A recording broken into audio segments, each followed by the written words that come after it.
Njengoko uMzantsi Afrika ubhiyozela inyanga yamanina, i-Agenda ephuhlisa amathuba emisebenzi kulutsha iHarambe ibambe umsitho obalulekileyo eBraamfontein namhlanje ekuseni wokuqaqambisa imingeni abasetyhini abajongene nayo emsebenzini.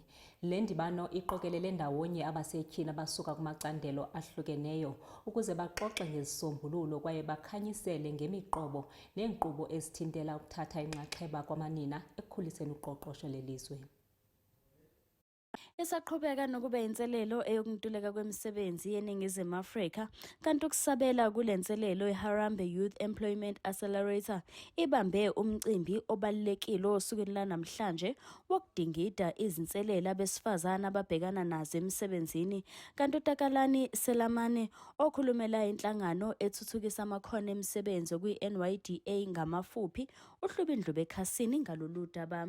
Obviously, as part of our role, we do have the gender agenda to make sure that young people, especially inclusively young women, are also finding expression within some of our programs.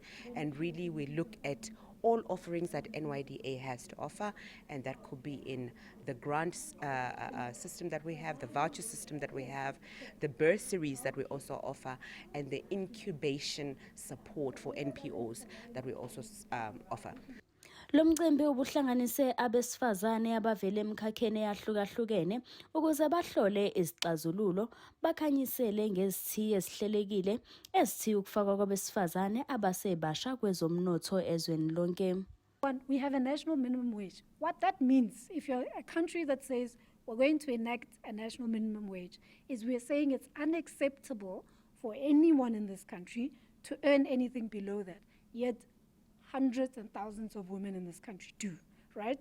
So providing that upward mobility to enforce that law is important. Don't limit yourselves, be brave.